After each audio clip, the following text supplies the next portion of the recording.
Hi, welcome everybody. My name is Jill Jonathan. I'm the host of The World We Want, and today I have April Ajoy. She is a content creator, a podcast host, an author of an incredible book. I will get to that. And what she does is exposes the dangers of Christian nationalism. And then what I really like is she exposes them, but then she promotes a more inclusive faith. So that's really what I'm trying to do with this show is we can talk about the things that are going on. Also, let's talk about how we can make the world better. So I think that's what April's doing. I mentioned her book. She has it behind her. I have it, Spangled Jesus. It's incredible. It's funny. It's thought-provoking. So welcome, April. Thank you for joining me. Thanks for having me, Jill. It's good to be here.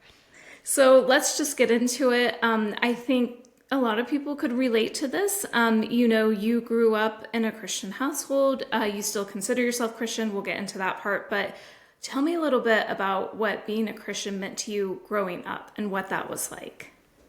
Sure. I mean, being a Christian was everything. It was my entire identity. It was my family. It was my school. It was obviously my church. It was just an all-consuming belief system where everything that you did and thought was connected to my faith. I mean, I love Jesus. I still love Jesus. I'm still a Christian, but view him differently now. But yeah, like growing up, my dad was a preacher, and so was my grandfather.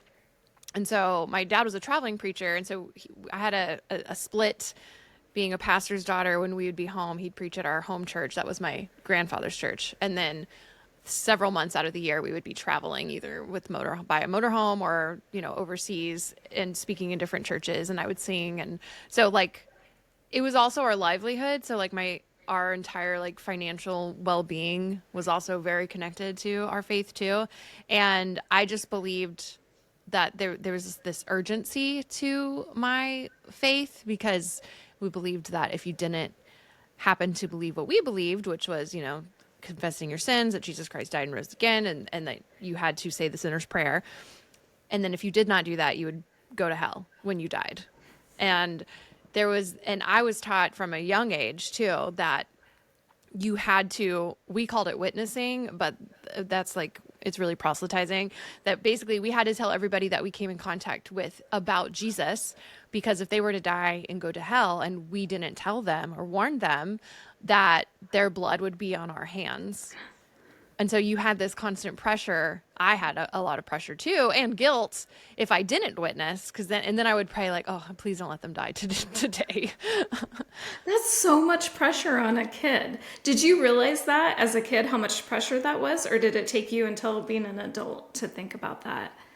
No, I would say I started realizing the pressure more when I was probably preteen, teenage years. And I don't know if pressure is even the right word. It was more, I just became more socially aware and realized going up to strangers and telling them about Jesus wasn't really a cool thing to do and wasn't always appreciated. But there was, like, when I was younger, it was less scary. Like, it doesn't make sense. Like, it was like, oh, we have this good news. And as long as we just tell everybody this good news, why, of course they're going to accept Jesus. It's just so black and white. Like, you would say the prayer versus going to hell. And I would say too, like, well, hey, if you don't believe it and it's not true, you didn't cause yourself any harm by just saying this prayer. So you might as well just say it. But yeah, in hindsight, because you don't realize how heavy that ideology is until you leave it behind, because it was all I had ever known. So to me, it was just, it was just like breathing, holding everybody's souls in my hands. Just some light work to do as a kid. Yeah.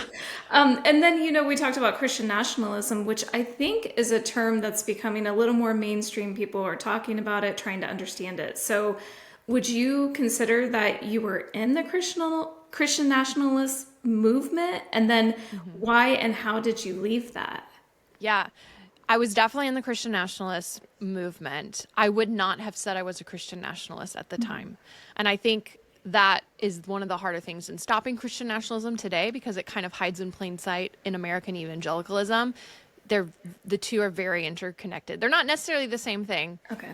but they're very closely tied. So I would have just said I was being a good Christian by loving God, loving people, exclusions apply, and voting Republican, because we were taught Democrats or demon rats, however you want to call it, were controlled by Satan, and like a true Christian couldn't vote for a Democrat, and that was mainly because of abortion and at the time gay marriage, and so it was like, yeah, Republicans were the godly choice. So there was a lot of Christian nationalism just in my education because I was homeschooled. And so, I had been taught not just from my schooling and my parents, but just the culture in general, Sunday school, youth group, children's church, that America was founded as a Christian nation and that God had supernaturally blessed America in its founding. There was a very whitewashed version of genocide against indigenous people. It was more portrayed as like, well, yeah, maybe we took some of their land, but we gave them Jesus so we could save their eternal souls, which is more important than, earthly treasure. And even slavery. Slavery was also whitewashed. It was true Christians from the North that were the abolitionists and, the Christians in the South. And maybe even if they used the Bible to justify owning people, they weren't true Christians. They weren't really following the scripture. So because if you believe in American exceptionalism and that God had his hand in it, then America has to always be the good guy. Because if America was ever the bad guy, then you have to call into question who God is. And if God is always good and can do no wrong, you like, it just becomes so interconnected, your view of God and your view of country, because of what you're taught about it. And so what was it for you that made you start questioning that? Like, wait a second, is this true? Is this how I really want to live my life? Well, there were several things. It wasn't just one thing, because when you're in it, you hold a lot of cognitive dissonance at once. And every once in a while, someone will come along and say something that pulls on that thread. Right. And even if you don't fully pull it, those little things stick with you. Even if you double down in the moment, which I did many times, they would still stick with me. But I would say, so when you're in this world, your theology and your political ideology are so intertwined that you can't really tell where one ends and the other begins. They're just connected. So the first thing that I questioned was my theology, because we were raised Pentecostal. And so Pentecostal, charismatic, meaning we believed in miracles, we believed in faith healing, as long as you had enough faith for something, that God would give you what you asked for. So in 2011, I was 23, my dad was diagnosed with stage 4 cancer and died 4 months later, despite us having all the faith in the world. Like, I just knew that God was going to heal my dad, and then he didn't. So I immediately started questioning my more Pentecostal beliefs, but because the faith and the politics were so connected, that left me vulnerable on the political side, because you're just suddenly realizing, well, not everything I've been taught is true, and that was not a conscious thought either. It was just something that was happening kind of quietly for a few years. The next really big thing that happened was in 2015, about a month after Obergefell was ruled by the Supreme Court. One of my brothers came out to me as gay. Wow. And what we were taught about gay people was that they were either possessed by demons, and that's why they were gay, or they were oppressed by demons, which just meant it was like a demon influencing you to choose to be gay. But we were taught, like, God, you could not be born gay. God would not make somebody gay because it's an abomination. And that would go in that, like, what would that say about God? Because again, God is good. God wouldn't make somebody an abomination, like, from the start, where they had no choice. So when my brother came out, and he came out to me, he was bawling, and said that he had known since middle school and had begged God night after night to make him straight, and God never did. And so even though I hadn't fully become, like, queer affirming theologically, I knew my brother, and I knew he would not choose to be gay, growing up in that same homophobic world that I grew up in. And so I knew that theology was wrong. And that one was a little more politically connected because of gay marriage and all of that. And so I kind of, even though I wasn't theologically affirming yet, I set down my political swords, sort of weapons, so to speak, and been like, you know what? I don't really know what I think about this. I know what I've been taught is wrong, so I'm not gonna fight really hard on that anymore, because I was very against gay marriage up pretty much, up until a few months before that. And then the final straw, though, the thing that started making me realize that I had actually been a Christian nationalist, was when Trump came on the scene, because, God is good. Mm-hmm. And so if you're a Christian, you have good morals, you're righteous, you're family oriented, you don't cheat on your spouse. Those were just some things that I was taught meant you were a good Christian. And I was a child of the 90s, and I remember what happened when Bill Clinton had his whole scandal, and it was drilled in me back then. Good Christians want to vote for a president that has good character, because character matters. And Democrats don't want to impeach Clinton because they're an immoral party and they don't care about family values, where Republicans want to hold him accountable because if he would lie to his wife, how much worse would he do to the American people? And it was drilled into my head. Yes, you vote for a man with character. If he's still married to his wife, if he has a good relationship with his children, those are all good signs that is a good man. And Donald Trump wasn't any of those things. Doesn't check any of those boxes. Right. And I remember kind of looking around in the primary leading up to it, and I'm like, Trump, we're not voting for Trump, right? Clearly we're not voting for Trump. I thought it was kind of a joke in a way. There's no way this guy's going to get the vote, because I know Republicans, the Christian party, there's no way we would vote for probably the most immoral candidate I've ever seen. But then suddenly it wasn't about character. They were saying, we're voting for a president, not a pastor. And I remember just feeling gaslit in a way. It was like, well, y'all, we've never said this before. This is brand new to me. And so, yeah, one thing that I'm proud of that I'll tell my grandkids one day is I was a never Trumper from the beginning. Even though I was a Republican, I was like, I'm never voting for that man. And then over his first term, it went from we're voting for a president, not a pastor, and God can use anyone who's imperfect, to suddenly Trump's God's chosen to save America and to save Christianity. And then in January 6th, this was when, I think initially when Trump came on the scene, I tried to separate myself, where I just thought, oh my gosh, all the Republicans have just gone crazy. Mm-hmm. They've lost the plot. They're just the ones that are crazy right now. I'm still conservative and I still know what's right and blah, blah, blah. But then January 6th happens, and I saw all the Jesus flags that were in the crowd. And there were Christian flags mixed in with Confederate and Trump and Blue Lives Matter. And I remember feeling so angry at how my faith was being weaponized to overturn an election that was fair. And even the QAnon shaman goes in there and prays a prayer in the Senate chamber, to Jesus. Thanks Christ for allowing them to break into the Capitol.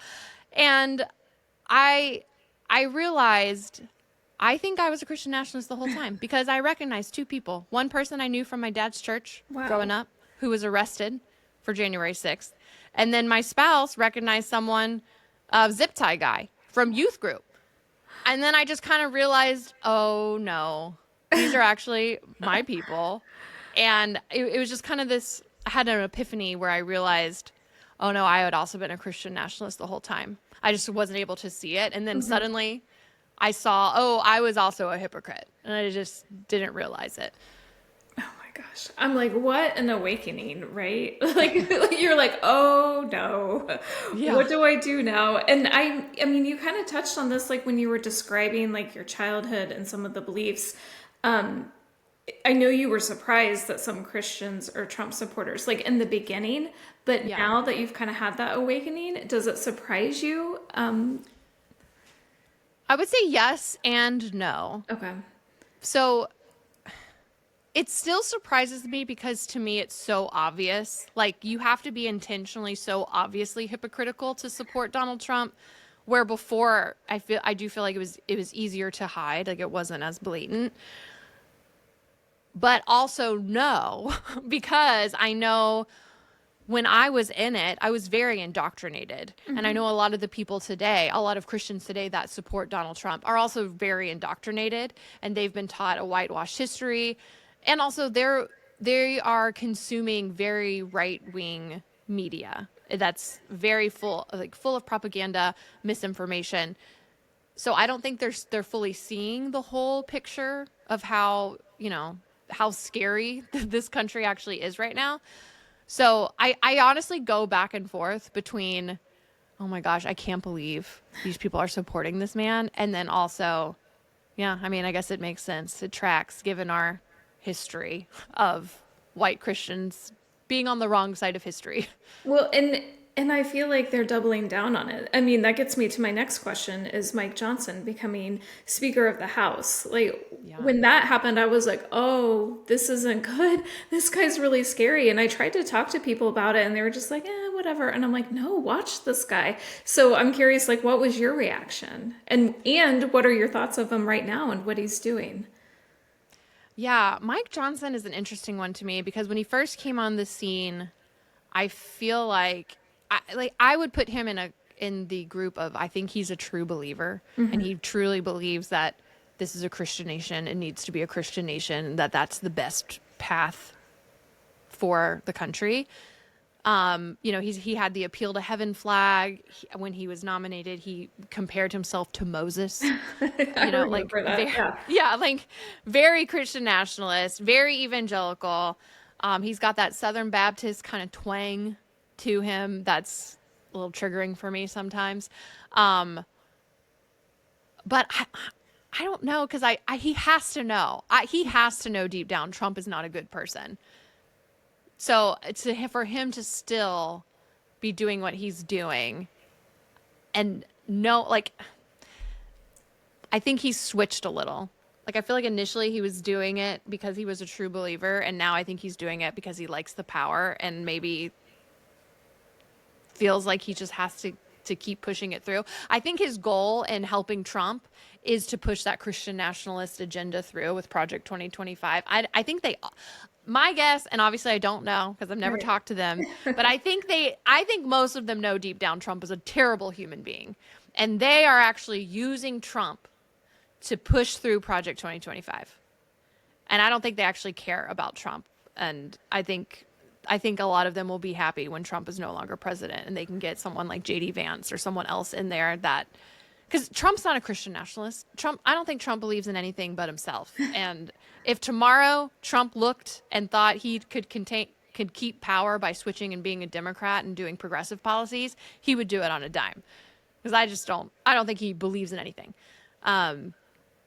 So yeah, I don't, in some ways I think Mike Johnson's scarier than Donald Trump because I think he is a true believer. And so him pushing policies is not because he just wants to stay in power, but because he wants to push the Christian nationalist agenda forward, which, to be clear, is not really Christian. Like, it's not following the teachings of Jesus. It's not pushing through, a social justice gospel that would give the most rights to the most people. It's about taking rights away from people that they deem sinners, which is everybody except for white Christians. Although they would say they're sinners too, and that it doesn't matter. But you know what I mean. But they have it right. Yes, I see that. And, just what's going on with Trump's health lately. And it's just interesting. It'll be interesting to see, what transpires with this. But I do want to go back to when you were talking about being a kid, because there's a new docuseries that came out recently, and it's actually season 2, and it's Shiny Happy People. And there was a first season, and it kind of focused on the Duggar family, and I found it super interesting. But Shiny Happy People season 2, I was like, holy crap. And I know you were in it, and can you just tell the audience a little bit about it, like why you were in it and why you think people should watch it? Yeah, so Shiny Happy People Season 2, I think the subtitle is The Teenage Holy War. So it focuses on teen mania, which was a huge ministry that reached out to the youth back in the 90s and 2000s. And they put on these huge stadium events called Acquire the Fire, which I went to a few times when I was and youth group. And then they had a separate thing that you could do that was like a 1-year internship program called the Honor Academy, which was basically like a Jesus boot camp. They would put you through sometimes military training to make you just be like little soldiers for Christ. Now, I did not do the Honor Academy. I went to several Acquire the Fires, and they had reached out to me just to kind of highlight just that teenage culture of the 90s and 2000s, and it's still happening today. It doesn't seem to be quite as mainstream. But there's still like big conferences that go on today that target youth, that push a lot of this exact same rhetoric forward. But the point of the docuseries is to show how ministries specifically will target, and this is like an overt strategy, will target young people and teenagers because their brains are more malleable and they're easier to bring over to your side. They're easier to radicalize because they have energy. They want to feel like their purpose is worth something more than themselves. And I don't even necessarily think it's always malicious. Like, I think they believe that they're doing the right thing by reaching out to these teenagers. But yeah, it was, I was taught kind of like what I mentioned earlier. If you don't witness to someone, their blood's on your hands. It's that, but tenfold. Not only do you have the purpose to witness to every single person that you meet one-on-one, but also your purpose is to make the nation and the world as Christian as possible, to spread Jesus far and wide, to fight against gay marriage, to fight against abortion, to fight against all of these quote unquote evil socialist satanic policies. Because if you believe that America is a Christian nation and that God supernaturally blessed America for being Christian, you also believe that when we let all these more secular, paganistic, satanic policies in, which really it's not, it's just progressive policies, when you let all these in, God would lift the veil of protection on America. And so that's why you saw, Jerry Falwell blame 9/11 on abortionists, the ACLU, and gay people and feminists. And that's why you saw people like John Hagee blame Hurricane Katrina on pride parades. And there was this belief that God was allowing these terrible things to happen to our country because we had kicked God out of schools. We'd kicked God out of our nation. We were no longer a Christian nation. We were becoming secularized. And in order for that protection to come back, we have to legislate Christian morals, which is really a very fundamentalist interpretation of Scripture. It's not all of Christianity. There's over 45,000 Christian denominations worldwide today. So it's not all of Christianity, because I'm a Christian, and those policies would not subscribe to the faith that I subscribe to. So like when I would go to Acquire the Fire, they would tell us really emotionally driven stories that, they would bring up suicide and drug abuse and tragic car accidents, driving drunk, like all these really tragic stories that were really sad, but it was told in a way with like keyboard pads in the background to elicit that emotional response to get you to come forward. And I remember a huge talking point was Columbine, the shooting at Columbine High School, where allegedly, and it turned out later that it was not true, but the story that was going around was that a gunman walked into that high school, held guns up to people's head, asked them, "Do you believe in God, yes or no?" And if they said yes, he would shoot them.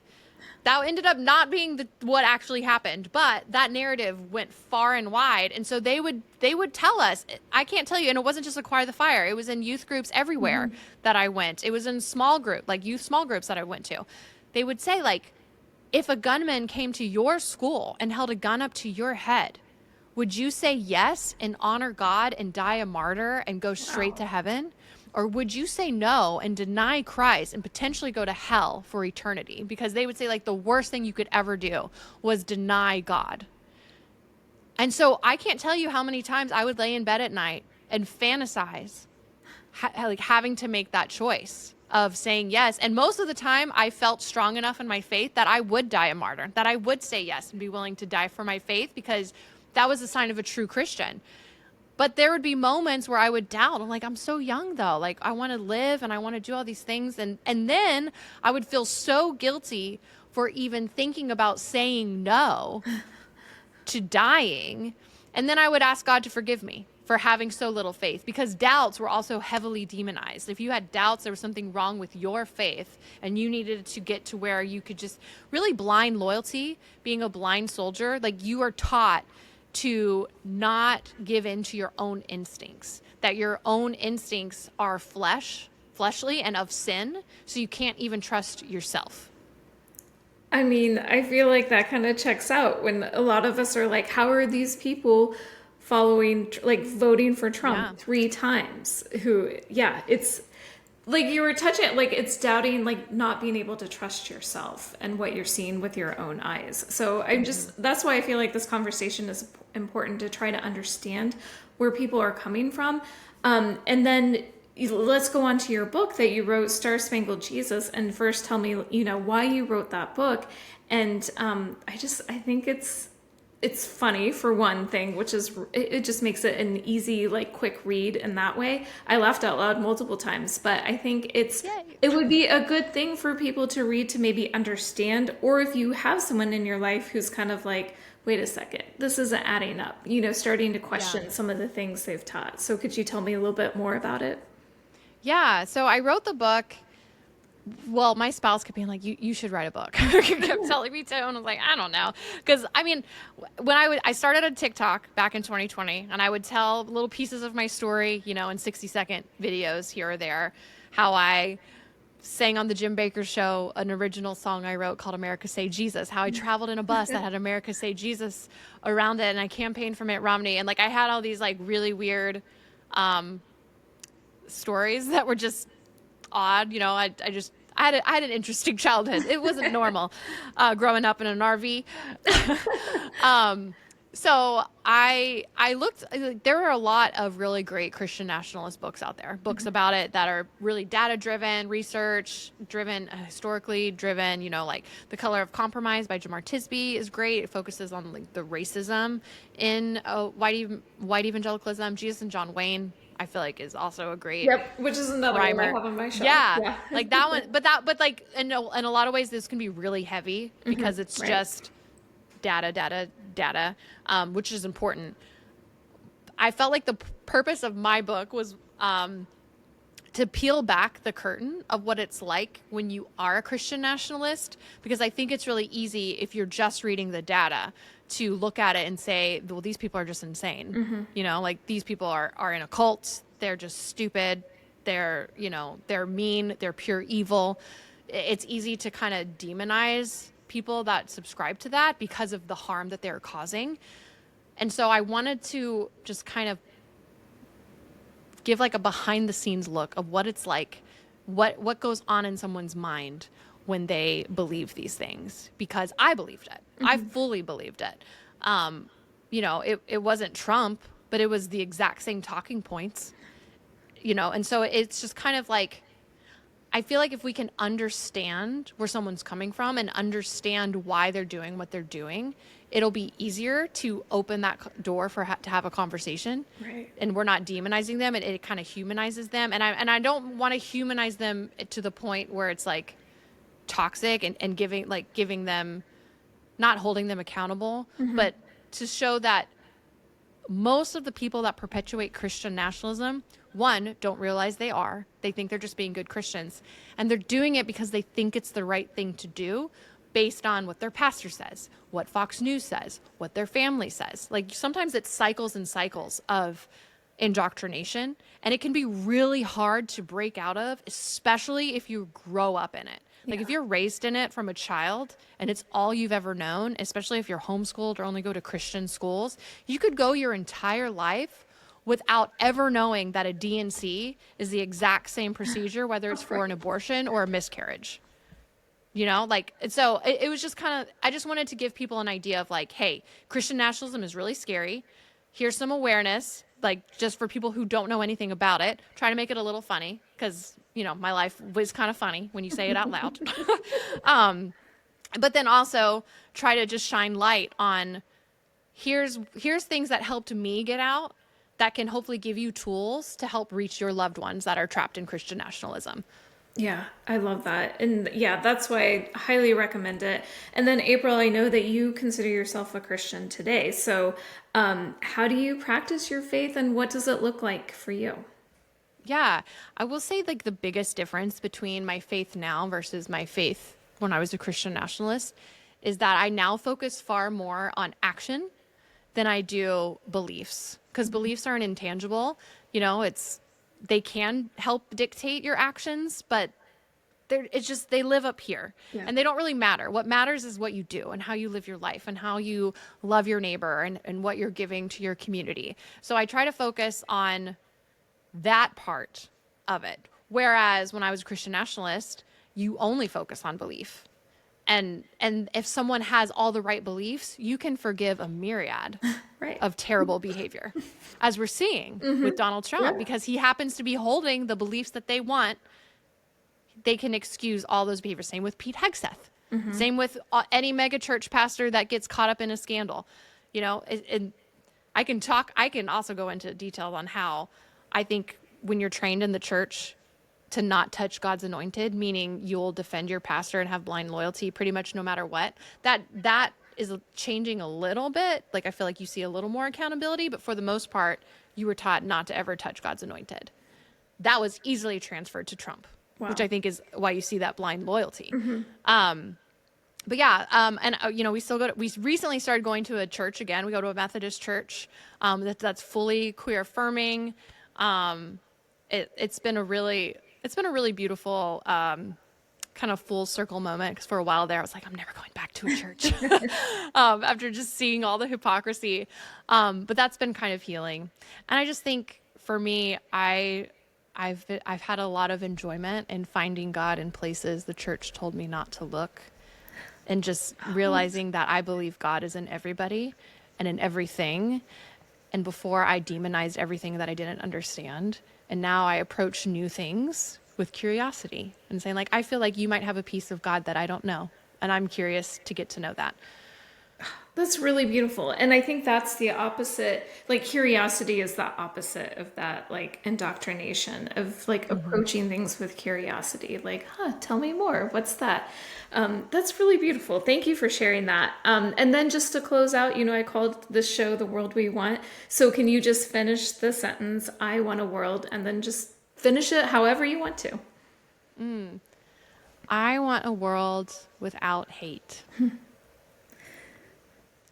I'm like, period. I was like, I don't even think I can ask you to expand on that, because I Yeah. think that's perfect. And I would hope that's something that all of us can agree on and work towards that kind of world. And I think you are doing that, April. So thank you so much for joining me. I'm going to show your book. It's behind you too, but I'm telling you, everybody, get this book. And it's so cute because this is like a sequence design. I don't know if you can tell, but I thought that was really cute. But thank you for joining me. Thank you for the work that you do. And before we go, just let everybody know where they can find you. Yeah, I'm at April Ajoy. That's AJOY. Pretty much everywhere. TikTok, Instagram, Facebook, YouTube, Threads, Twitter, Blue Sky, etc. I'm probably Everywhere, there. everywhere, Yeah. anywhere you consume social media, April's there, and I highly recommend following her. Thank you, everybody, for joining. We really appreciate it, and just keep going out and creating the world that you want. Bye.